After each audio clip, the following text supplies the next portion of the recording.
Let's get real about helping men, relating with one of today's most popular couples therapists. There are no models. There are no models of healthy relational masculinity.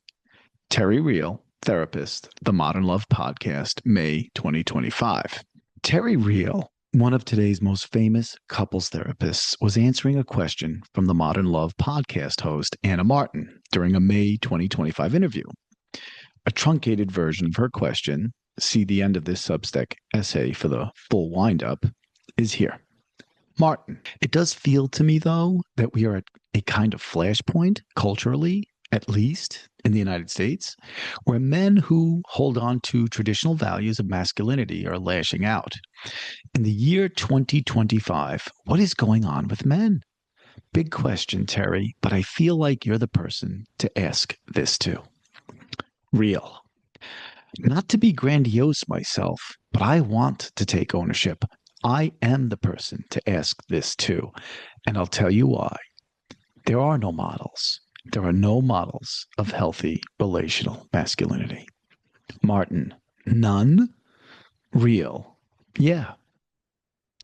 Real expanded on these comments by saying a lot, especially about how he is the person who can and does solve today's individual masculinity crises through his relational life therapy, RLT, counseling approach.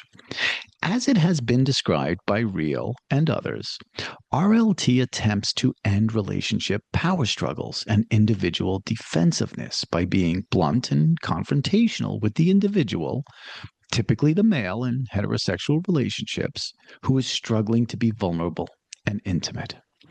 RLT attempts to teach repair and respectful communication and build a team mindset.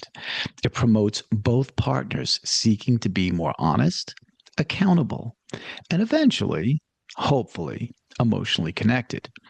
Many journalists and the rock star Bruce Springsteen have promoted Real and RLT in the media, saying their marriages were among the thousands of relationships that Real claims to have saved.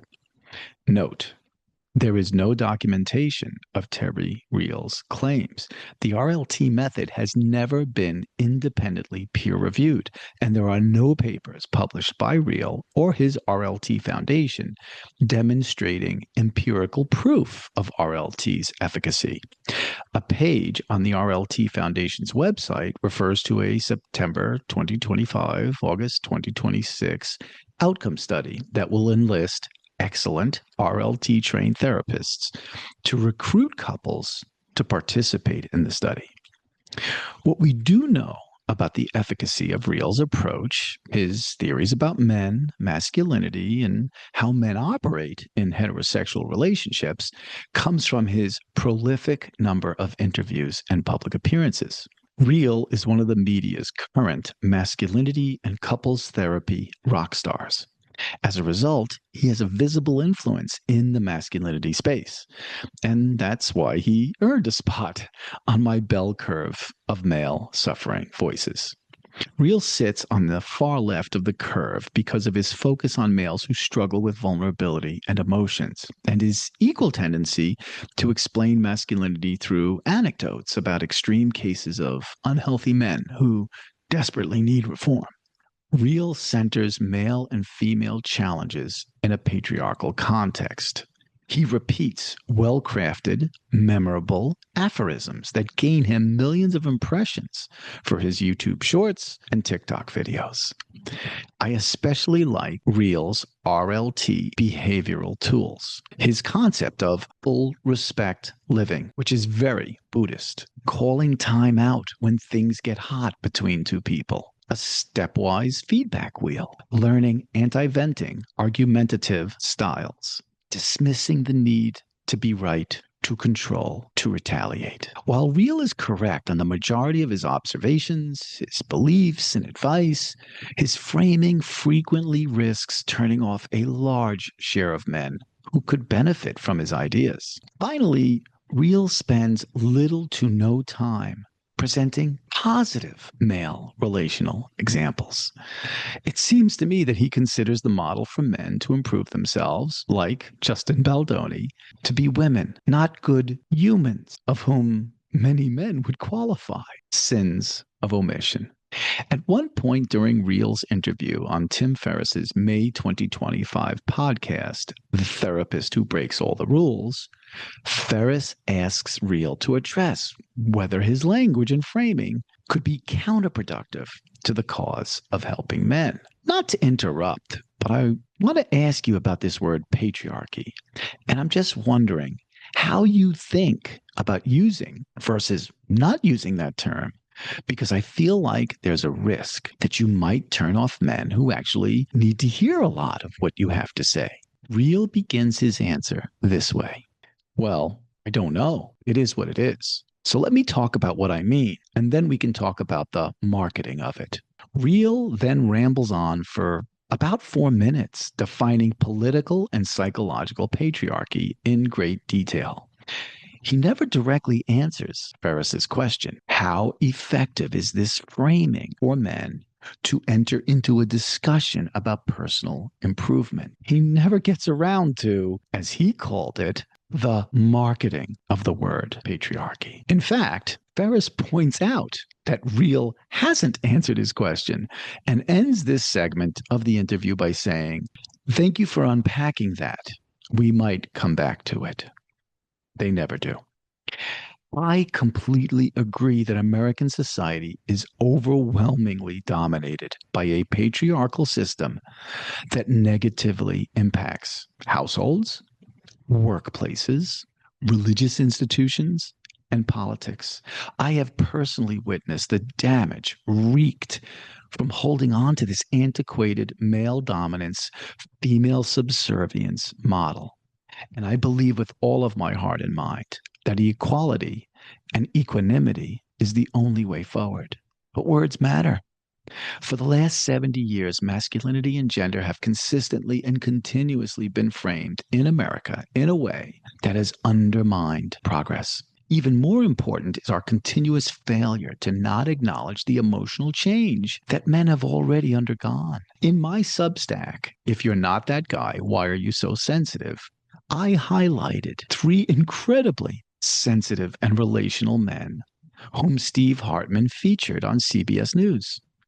I found these segments with a 5-second Google search. Yet Real feels there are no models of healthy relational masculinity. Tone can deafen impact.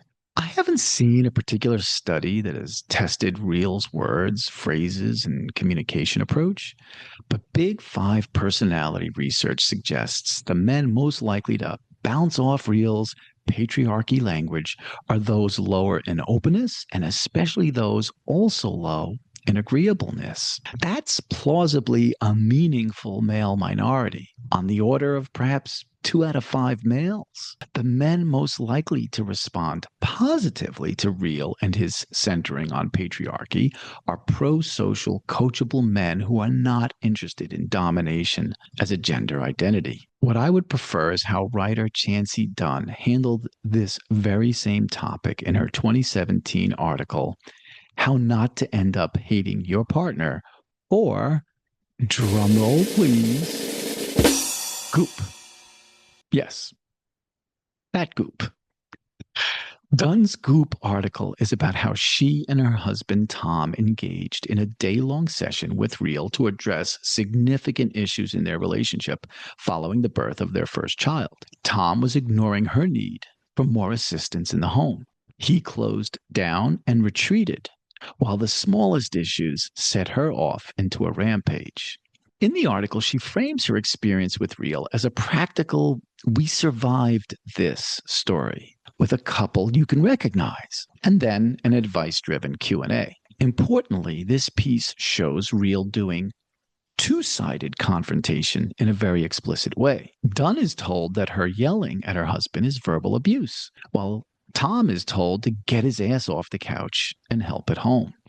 At the same time, Real uses his familiar gendered frame about shame-filled, overly entitled men, compliant and covertly resentful women, But the felt takeaway is still both of you are getting corrected. Compare that with Dunn's May 2025 New York Times Well Festival onstage interview of Terry Real entitled How to Fix Your Relationships. There, Real recalls telling Tom, she's right, you're wrong. On stage at the Well Festival, Real also foregrounds a women are ahead, men need training storyline, explicitly stating women often know more about relationships than men do, so you're going to have to teach them.